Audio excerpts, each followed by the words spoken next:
Well अगर हम diaphragm की बात करें तो डायफ्राम हमें पता है कि क्या है। डायफ्राम हमारे पास एक मस्कुलो टेंडनस स्ट्रक्चर है। इसको हम मस्कुलो टेंडनस स्ट्रक्चर क्यों कहते हैं? क्योंकि इसके अंदर हमारे पास मसल भी इन्वॉल्व होते हैं और टेंडन भी जो है वो इन्वॉल्व होता है। ठीक है, अब अगर हम इसकी जो मेन चीज़ जो समझने की है वो है इसकी ओरिजिन और इसका स्ट्रक्चर समझने का। अगर हम इसका स्ट्रक्चर समझने की बात करें तो अब हमें ये चीज़ समझ में आती है कि जो मैंने तस्वीर वगैरह भी आपको दिखाई है कि इसके डायफ्राम की 3 जगह से ओरिजिन होती है। एक जो कि हमारे पास क्या है वो है हमारे पास पोस्टीरियर साइड ऑफ ज़िफॉइड प्रोसेस। दूसरी दूसरी हमारे पास ओरिजिन होती है बाय द कॉस्टल मार्जिन। अब कॉस्टल मार्जिन आप लोग को समझ में आ गया कि कॉस्टल मार्जिन क्या है।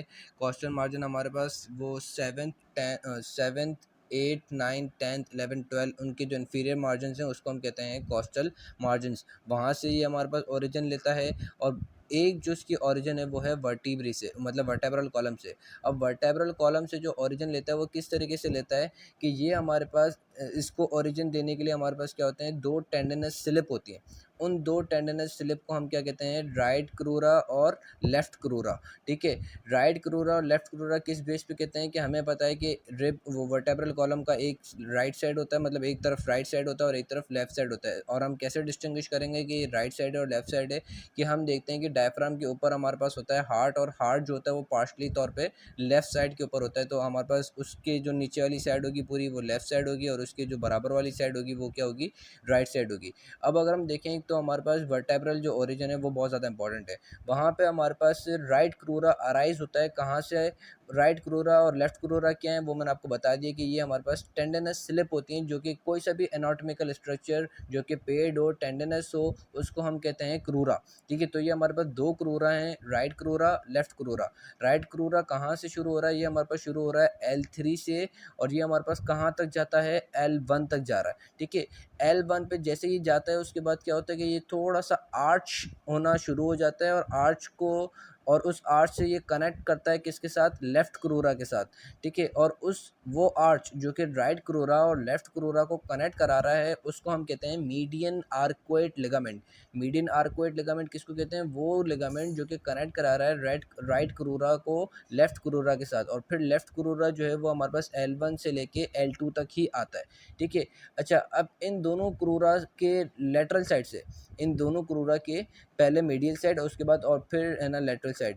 मीडियल साइड से हमारे पास एक है ना थोड़ी सी आर्च टाइप स्ट्रक्चर आता है, उसको हम कहते हैं मीडियल लिगामेंट। और ये मीडियल लिगामेंट कहाँ तक जा रहा है? ये हमारे पास मीडियल लिगामेंट शुरू होता है L2 से लेके जाता है L1 तक। ठीक है, और फिर ये जो उसके बाद कौन सा आता है, lateral arcuate ligament. Lateral arcuate ligament हमारे पास जाता है L1 से लेके है ना टी, जो उसके बाद T12 जो है, T12 तक हमारे पास ये जाता है। उसके बाद फिर T12 से ये नीचे आ जाता है कौन सा लिगामेंट, लेटरल आर्कुएट लिगामेंट। पहले कौन सा था, मीडियल आर्कुएट लिगामेंट। वो कहाँ से शुरू हुआ? वो हमारे पास शुरू हुआ L1 से, और फिर एंड कहाँ पे हुआ, ट्रांसवर्स प्रोसेस ऑफ L2 से शुरू हुआ और एंड कहाँ पर हुआ, L1 के ट्रांसवर्स प्रोसेस पे।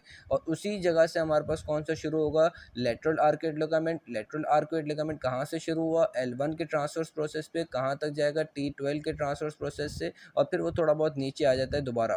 ठीक है, और फिर ये जो है वो हमारे पास कनेक्ट हो जाता है रिब्स के साथ।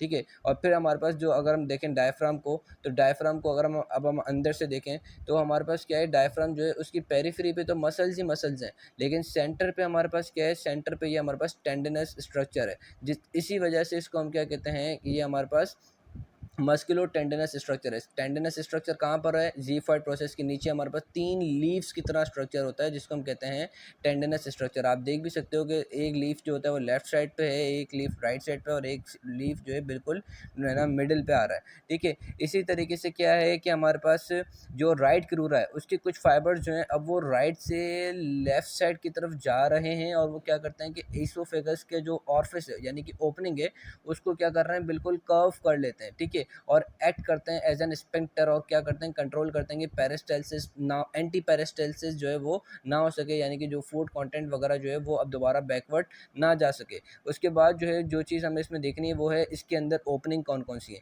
ओपनिंग हमारे पास 3 ओपनिंग इसके अंदर होती हैं, जो कि जिससे क्या होता है कि हमारे पास स्ट्रक्चर्स जो हैं वो है ना ऊपर से यानी कि थोरैक्स से हमारे पास एब्डोमेन वगैरह में आ सकें। और ये ओपनिंग्स हमारे पास कौन कौन सी हैं, ये हमारे पास 3 तरीके से ओपनिंग है।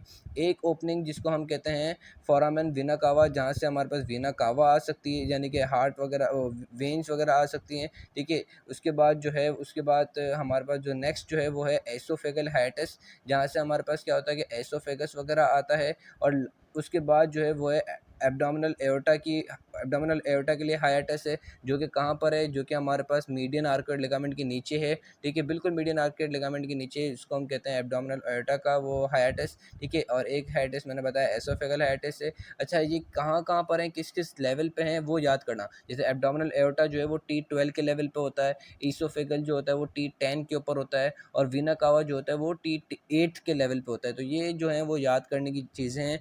और एक जो स्ट्रक्चर है जिसको है ना, मतलब इतना ज़्यादा नहीं हाईलाइट किया गया, वो है हमारे पास कि ये जो सुपीरियर एपिगैस्ट्रिक आर्टरी है, वो नीचे इनके मतलब छोटे-छोटे स्मॉल ओपनिंग्स होते हैं, डायफ्राम के इंफीरियर पार्ट पे भी क्या ओपनिंग्स हैं। तो उस ओपनिंग से क्या होता है कि ये हमारे पास ऊपर की तरफ आ रही होती है सुपरफिशियल एपिगैस्ट्रिक आर्टरी। और ये जो सुपरफिशियल एपिगैस्ट्रिक वेसल्स जो हैं, ये लाई करती हैं between costal margins and xiphoid process.